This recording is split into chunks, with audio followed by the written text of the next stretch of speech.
Just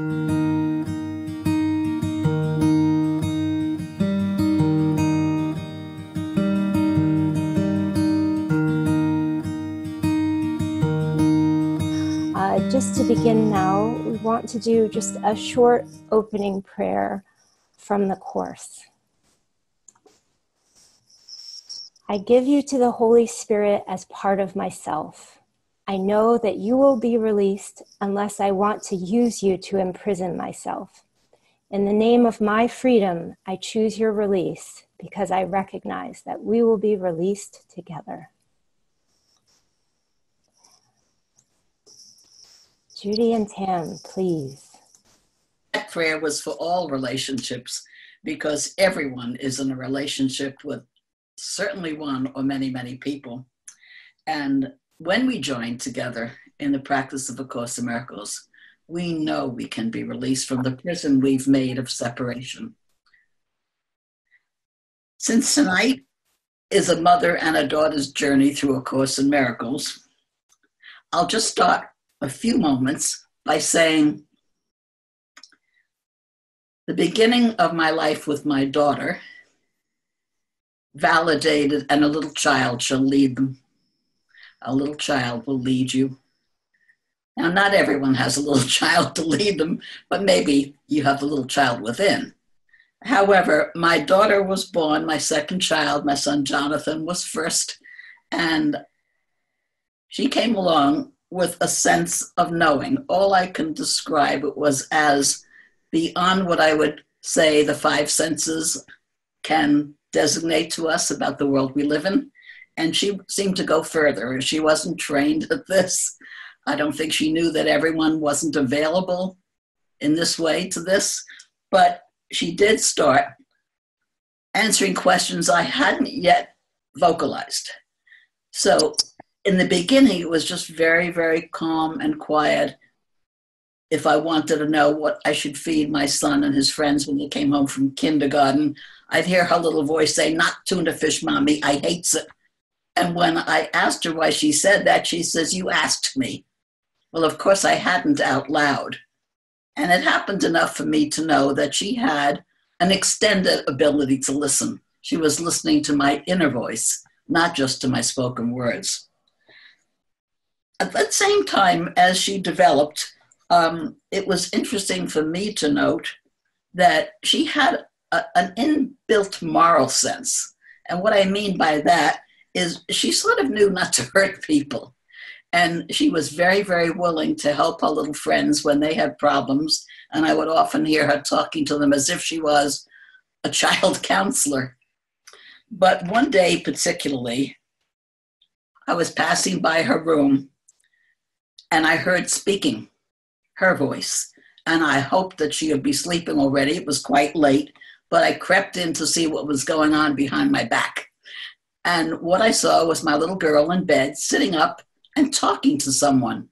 And she was talking as if she was having a conversation. And I said to her, "Who are you talking to, honey?" And she, "My friend." And I said, "Is your friend a little elf?"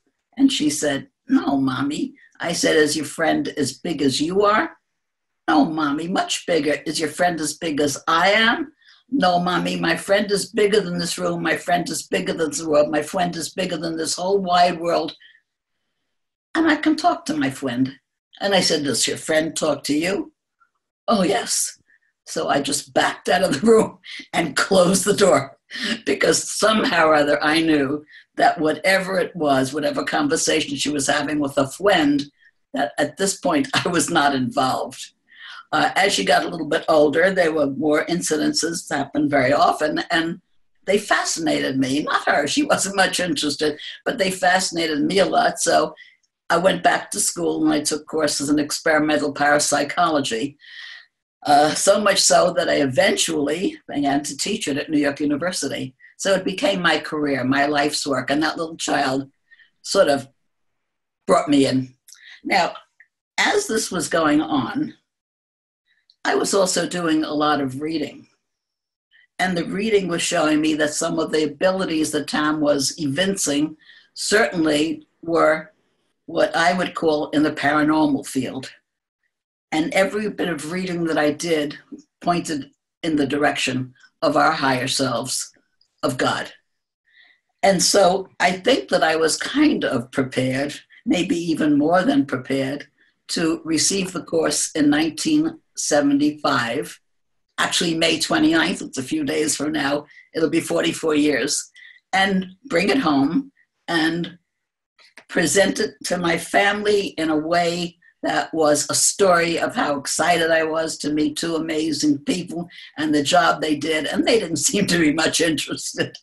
But it was there, it was in the house.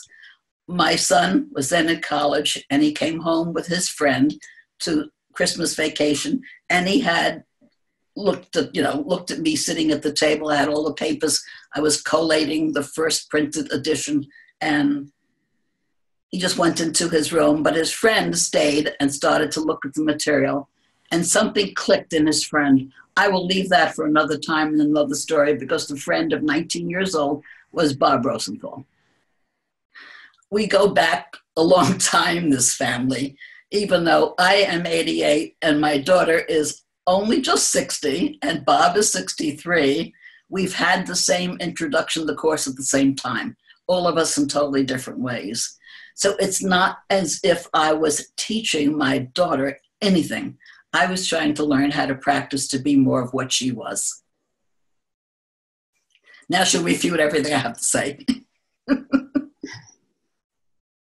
Well, I would like to say that I've heard all the stories about the things that my mother remembered that I did as a little girl. And I do remember not necessarily all the stories that she tells, but I remember the reactions that she had, which were very loving, but also I couldn't understand why they were reactions at all. And I particularly remember something that happened with a slinky, where I wrapped a slinky around my leg. I was 3 years old, and I wrapped it around my leg, and I went into my mother, and I told her very deliberately that my brother had done this. And for whatever reason, she knew that I was not telling the truth, and she put me in my room. And I have such a vivid memory of that moment of crying because I was being punished, but hearing an incredibly loud inner voice say to me, remember this, you are 3 years old and this is the first time you ever lied. And that's what they do here. And there was this feeling of, what does that mean? But there was also a feeling of that just this moment I separated myself from actually the truth that I was living before then. And in one little way, I started to become kind of ego conscious at that moment. And realizing that everything that we were saying kind of took away from truth. And how to walk that line in integrity became something of interest to me. And so as my mother started to study parapsychology and the psychic, I couldn't understand why all these scientists were doing experiments on or with me to prove something that seemed to just exist, and why they needed to prove this, I could not understand. But my mother made it fun for me, and until it started to get less fun, until they started to put needles in my head, and I was asked to be in the role of the exorcist, which didn't feel very comfortable, and all sorts of different crazy experiences. But for me, the psychic and all the interest in the psychic was silly, because it didn't feel like it had much to do with truth and love and the heart. And it felt like it had as much to do with that, I should say, as breathing. That it wasn't something separate, or then smelling. It was just a part of being in a connected state of knowing certain things. And the way in which, for me, I really felt that my intuitive abilities were expressed was mostly that I could see, like an architect sees cracks in a foundation, and where a building is faulty, I could intuitively see where people blocked their own ability to love. And sometimes they were in details of why that person, or their psychological history of why that person might have done that. But that was where I was more interested as I grew older in any psychic ability. So when my mother came home and she said that she was given this manuscript and what it meant to her, I remember that day very well, because her feeling, I intuited her feeling. That was the feeling that this is what she had been waiting for and looking for her next step. And I was 16 at the time, and I was thrilled because that meant I wasn't going to be in experiments anymore, first of all, and also that we were in a parallel step of connecting more with love than the paranormal. And to me, the paranormal was just normal. So I will pass it on to you, Mom, for your next part of history. Her story. The paranormal was normal. It was something I realized as we went along with our studies of A Course in Miracles. And I'm talking about the we. It would be Helen Schuckman and Bill Thetford Scribes and Dr. Kenneth Wapnick.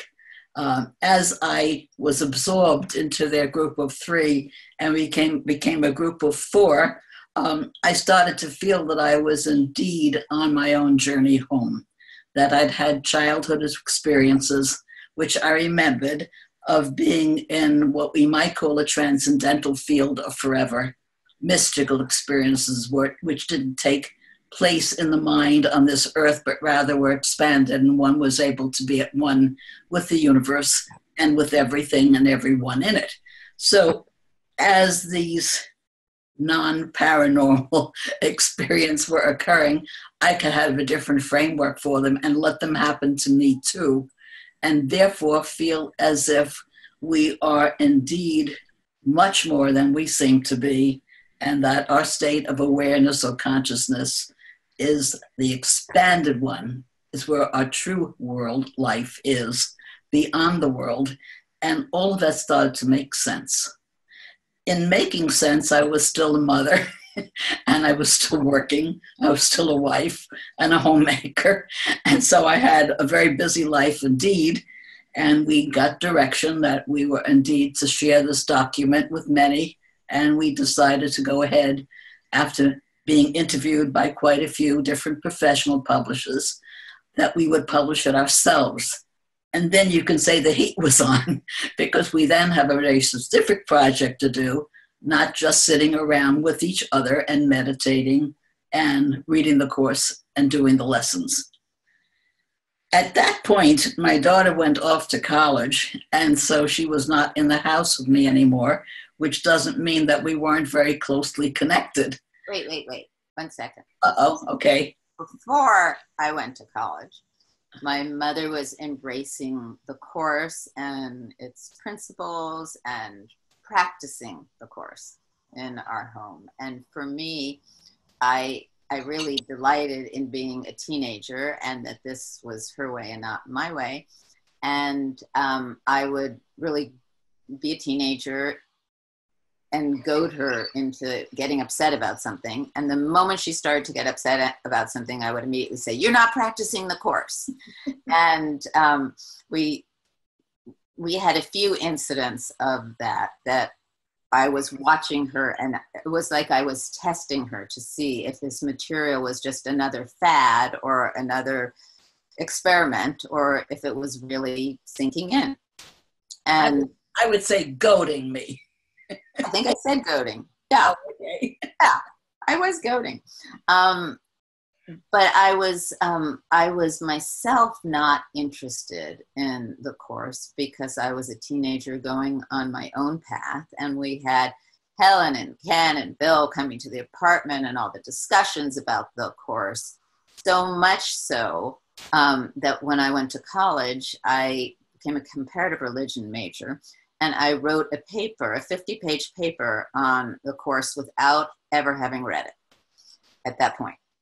So it was in my world very much every day for the last couple of years that I was at home. Okay, go ahead. Okay. I should go back. You'll excuse me if I go back, because it made me think of something that was really important. When you were about 10, I had started a new business with a person who was an artist, and we also had a showroom in New York City. And one day I was in the showroom because the person who managed the showroom was out sick. And I happened to look through the books of our organization, of our corporation, and find out that this partner of mine had been not sending in withholding taxes that we kept out of people's salaries for 3 years. And I was beyond crazed. I could not believe that we were doing something so illegal, and I never knew about it. Not that if I knew about it, there would have been taxes paid, but I didn't know about it.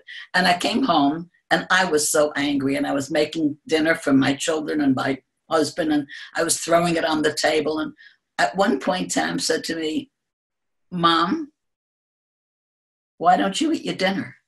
And I said, "I'm so angry at what my partner did. I want to squish his neck. I want to do something to him. I'm furious."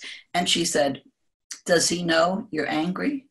And I said, "No, I haven't spoken to him yet." She said, "I bet he's eating his dinner."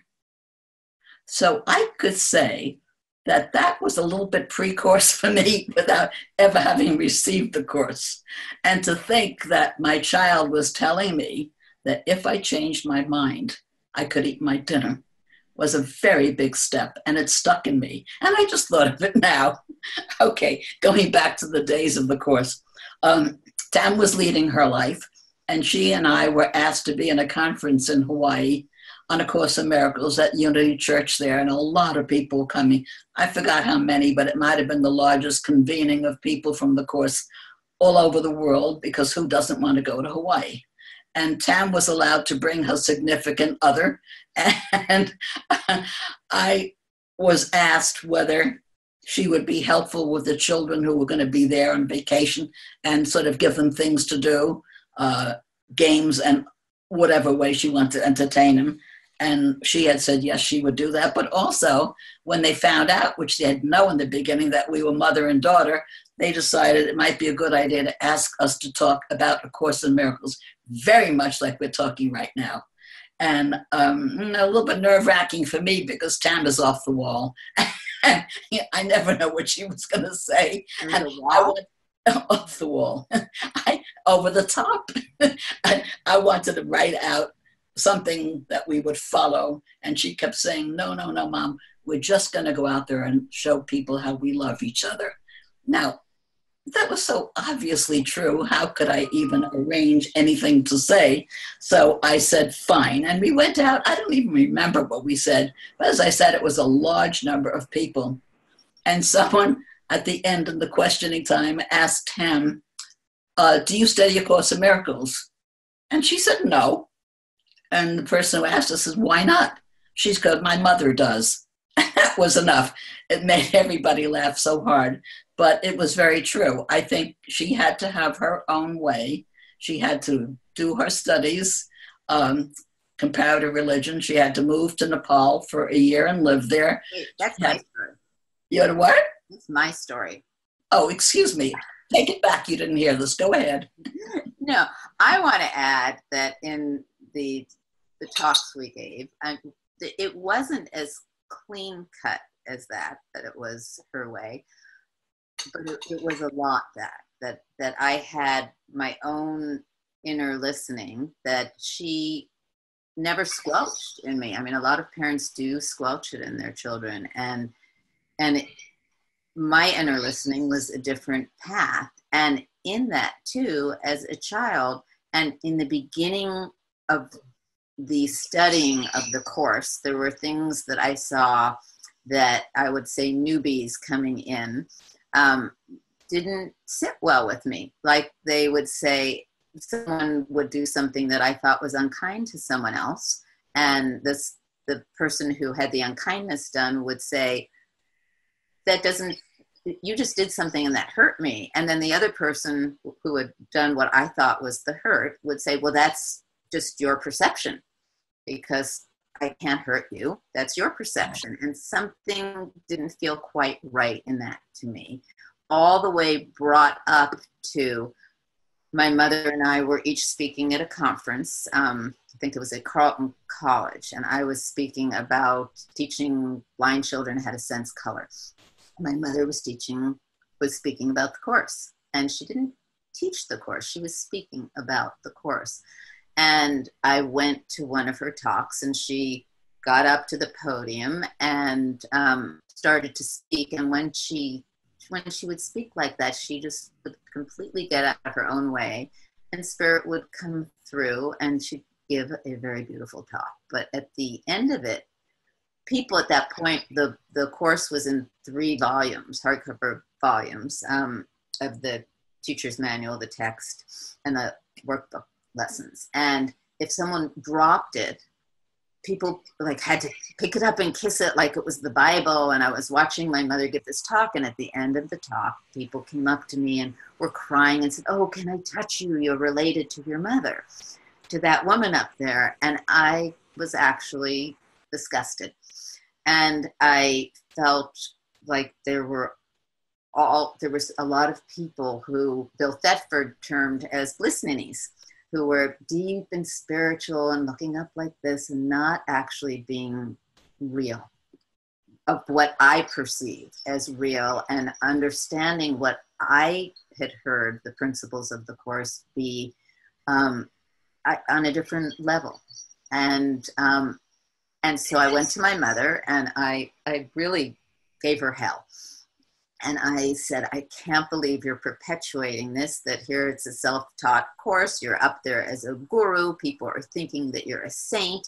And, you don't disavow them of this notion. You don't tell them that you're a human being, that you have sex, that you go to the bathroom, that you get so tired after some of these conferences, you don't even want to see anyone anymore and just can't wait to get home. And you just project this sainthood image." And she said to me, "Come to my talk later this afternoon." And I said, "No." And she said, "Just come."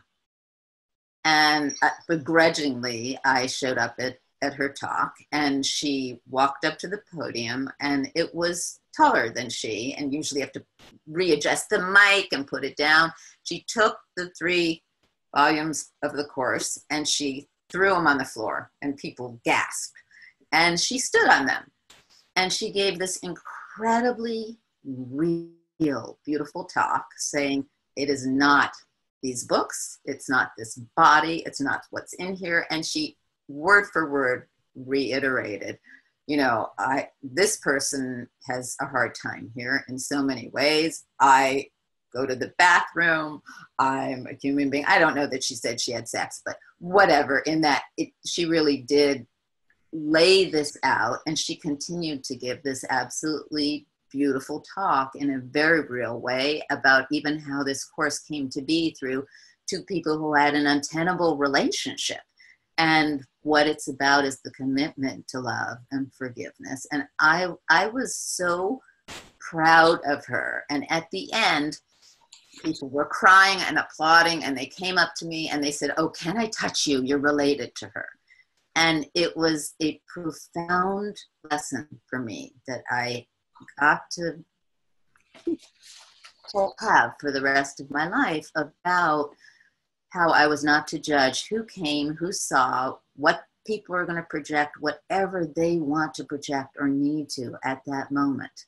And it is not my place to do that. And what I saw my mother doing is just the job that she was told to do. And it was a really lovely turning point between us, but still the course was not going to be my way. But I felt more comfortable watching and understanding what her way in this was. Your turn. Well, we have different memories of the same situation. Oh, really? The past is over and can hurt me not. But I will say, right on. at one time we spoke together and people were applauding the two of us. Someone asked Tam something about her relationship, how we got along and everything. And she made the comment, my mother is my mother here, but my mother at home poops and farts the same as anyone else. I remember the reaction was overwhelming, and I crept out with those 3 books over my face so I couldn't see anyone sitting there and laughing at me. But of course it was with us. And the point being that many people who start studying in the course, and Tam is absolutely right on this, get carried away by the sanctity of what they're doing. And they might forget that they are an ego, they are human beings, and this world of form is a world of lessons and trials, and that we should just be light about it, and hopefully a lot of laughter. Someone wrote in, we had a couple of questions before we began, and it was a question that I just don't want to have lost in perhaps our recollections. And this question had to do, and I don't have it in front of me to quote exactly, somebody out there wants to know how to be with her or his child in a way that would get them involved and talk to them. How do they speak to the child at an early age about A Course in Miracles? And that touched me tremendously, because years ago, way before A Course in Miracles entered my life, when I was very interested in people who had great psychic abilities, I went to see the great psychic Eileen Garrett. And although she was very old at the time, and she actually died 3 weeks after I met her, she agreed to sit with me for a few moments, but not for a reading, she told me. She said, I have something to tell you. Now, she didn't know who I was. I just introduced my name when I met her. There was no former ability to research. There was no computers then. There was no Wikipedia. And she said to me, I want to tell you something. You have a little girl, and you have to treat her very carefully.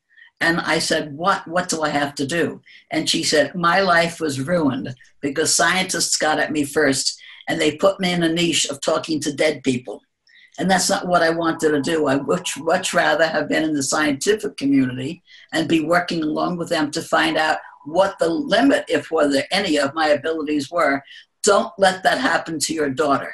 So she was giving me very specific information about a very young child, way beyond what anything I could imagine or ask for. So I said to her, what is my role with her? And she said, love her. At the moment, I didn't gest it, but it's been in my mind for years. Every time I think I am making a mistake or I shouldn't say this or that, I remember my job is to love her. And isn't that the job of all of us, with our children, with everyone? So hearing what Tam says, how she didn't necessarily respect or was drawn to A Course in Miracles at the beginning, I think we stayed bound together through this love. Certainly she was a loving individual herself from the time she was born. But for me to overcome a lot of my inclinations to teach or to introduce her to the Course, it wasn't my role. And I think many people who are here tonight, it probably isn't your role either. Demonstrate the Course, absolutely. Teaching them, something different. Think about it, though. Maybe your job only is to love her or him. There was a story that you wanted to tell about when you were telling me about the Course. Another. One day we were driving in the car and Tam was sitting in the back seat, and she said to me, is it true that one holy, healed teacher of God who absolutely knew God can instantly change the world? And I said, that's what it says. And she said, is that likely to happen soon? And I said, unfortunately, I don't think so. She said, oh, good, I'm having such a good time here. So I think a lot of kids would think that. Not that the course would be too heavy, because if you're demonstrating it, they're only going to be happy. Well, I don't know your chronological order that you want to do. I'm way off that. I gave it up. Yeah, because I got given you, there is, that saying in AA, I believe it is, where if you keep going to the same situation again and again, expecting a new response, that is the definition of insanity. I may be misquoting it, but that's the feeling of it. And after all these years, yet again, my mother tried to give me an agenda for this talk. And all I said to her is, I'm not going to look at it. I'm just showing up and loving. So I'm not really sure of the agenda. But I can say, because I know that there's a part of this discuss that includes the people tuning in, that I would like to say how I did get into the position where I'm in. Is that okay, Mom, or did you need to fill in some? Okay, so my path was not specifically A Course in Miracles, but when the Foundation for Inner Peace came into being and the course was published, I was always part of the family business. I sat with Bob Scutch and my mother, and we put stamps on envelopes and sent out the course, and it was just a little family business that was very sweet. And I stepped in and out of watching where it was going. And then I was a freelance writer in my own career. And within that, I stayed involved with the foundation and doing work for the foundation, special projects, particularly for the foundation, particularly because I needed health insurance. And it was very, a very practical way to continue working and also be a freelance writer. But in that, I kept showing up or being within the world of the course at different important turning points, as my mother can convey what those were. You want to tell some of those, Mom? And then I'll continue. Wait, you're muted. Are you muted? No. Okay. I hope I'm not muted. Okay. Like the Rosa Maria and the explain those little parts. Yeah, there's just so much, it's hard for me to choose. I see the panoply of our lives flashing, and I want to say stop on this one, stop on that one. Tam was always involved in the foundation's goings on. First of all, she was very close to Helen. Helen recognized her as soon as she met her. Helen's husband, Louis, Tam was the granddaughter they never had. Bill and Tam were very, very close. Ken, not as much, because he was more removed and doing what he did in the teaching. But so she was always present. She was part of the continuation of our group without us even thinking of this. And when I asked her at particular times to help me with particular projects, I knew if I gave them to her as an assignment, it would be done beautifully and completely. And I think Helen and Louis and Bill knew that too, because one day, not long after Helen had died, Louis asked Tam, that's Helen's husband, Louis, asked Tam, would she, Ken's book, Absence from Felicity, had just come out. And Louis asked Tam, would she please go around? He would give her the names of all the people who knew Helen really well for many, many years and ask them whether they had ever heard Helen mention Jesus at all, because he wanted there to be a book that would show the other side, that Helen's life may certainly have been devoted to Jesus, because she not only took down everything that he gave her to scribe in A Course in Miracles, but certainly did some deep praying, mostly with Ken, but that Helen also had another part of her that did not involve her being in any, as Louis, Helen's husband, said, religiosity at all. And so Tam, indeed, I don't know how many years, I don't remember how many years it took, went around the country to different places when she was traveling and interviewed people and wrote it up, which someday maybe will be published. And it was just that she completed this project with such love, and the people she met were so comfortable being with her that I felt reinforced. So when it came time to do a particular program, which we have, of Ken and me and Anaheim talking about our lives with Helen and Bill, and we had the raw material, I could hand it over to Tam, rather, and I knew it would be produced beautifully. It was that kind of connection that was always there until, a few years ago, maybe 5 years ago, one day, Tam told me, Wait. Oh, am I rushing ahead? Yeah, just, including the Rosa Maria incident. I think you tell that. No, you tell that. I think I forgot it. Well, you can tell the background to it. I can only say that the one thing I learned to never do in our apartment and in my mother's home in Tiburon was to answer the telephone. If you answered the telephone, there weren't answering machines back then. One, such as myself, could get caught in these long conversations, whether it was about UFOs or whether it was about absolutely anything, but it would go on for hours. But one day I happened to be in the office in Tiburon and the phone was ringing, and I don't know what made me answer it, but I picked it up. And it was a woman on the other end saying that she had been trying, was it for a year, 2 years? I don't remember. My mother will answer that part.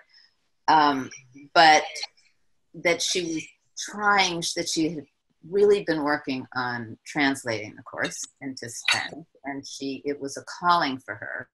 And when she called the foundation first, she reached someone who was Bob Scutch, who didn't want to let her through the gates. And I did not do this very much at all, but I felt it was important that she talked to my mother and connected them. That for me, that was an example of being thrown into a situation at a turning point that I knew nothing about. So you can explain what that history was. Well, the Spanish became the very first language that we translated and worked on, and then also the first revision. But I thought what Tam was referring to, and it's interesting that I actually forgot that, although it's absolutely accurate. I was concentrating on something that happened when Rosa Maria, who died just a couple of years ago, and we were having a very difficult time. There was a specialness that needed to be corrected, and it was very painful, and we were really working on it. And she was coming one day to speak with me, and I was really frightened because I didn't know that I could overcome this, and I felt it had to be overcome. And Tam said she would come and sit with me. And so Rosa Maria and Tam and I sat together and went through what was going on, brought up the past, tried to let go of some of the annoyances and the animosity even that was going on. And the whole time, Tam was holding Rosa Maria's hand, and Rosa Maria had her arm around Tam. And I knew the healing was going to be accomplished that day. So in that sense, Tam was my strong partner, a magnet for healing, and her presence and her love helped us overcome the difficulties we were going through, and we became dearer to each other than ever before. That's the story I was thinking of. Well, I was just adding in to this that there were not, Helen did not want translations at all. And because of this one strange answering of the phone call, the translation program began into the 27, almost 28 language.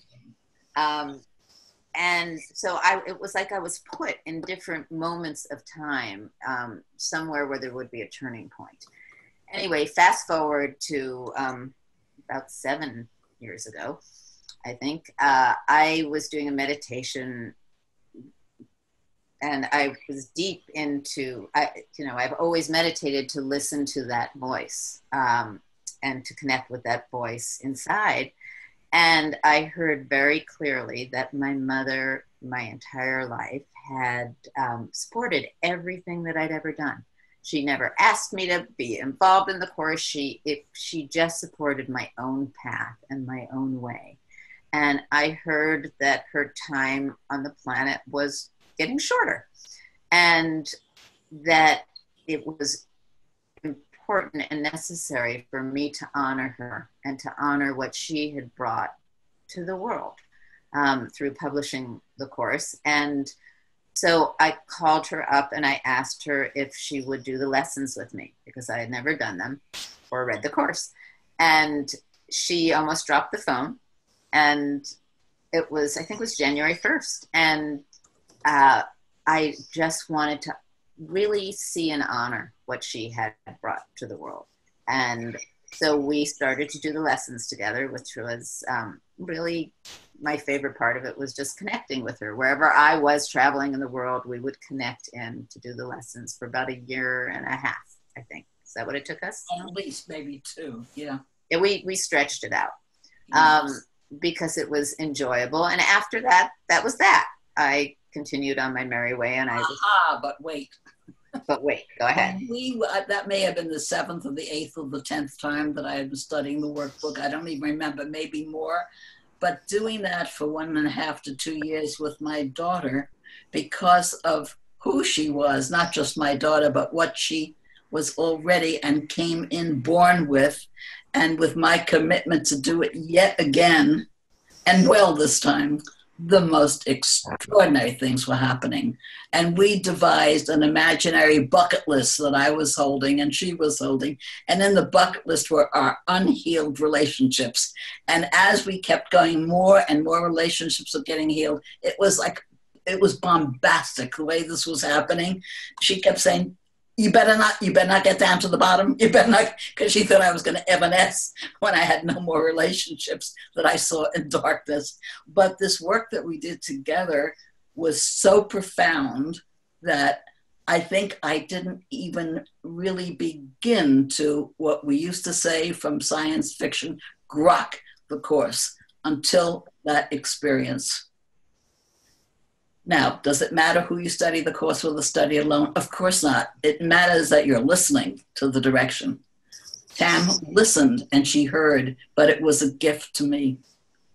And for me, it was an incredible gift to get to see and really, really see the value of the course and its applied principles.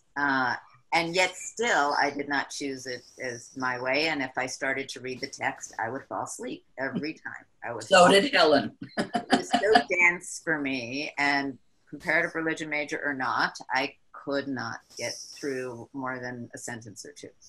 And so fast forward a bit, my mother, the foundation was talking about succession. And, am I still on? Yes. Okay. And it became very obvious that Bob Rosenthal was the person to bring the Foundation for Inner Peace to the next evolution.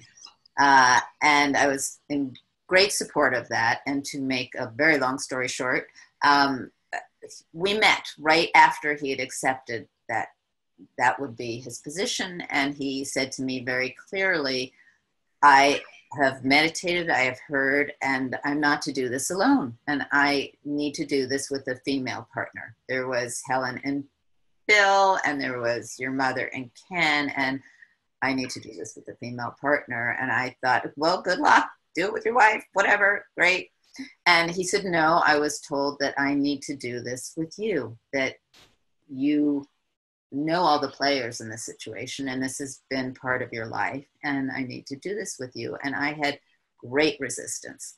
And I said, I haven't even fully read the course. And, and he said, but what is your life about? And I said, love and forgiveness. And he said, that's right. I've seen you practicing its principles your whole life. Forget the rebellion, that this is your mother's path. And I still push back, and he did the cruel thing of saying to me, ask.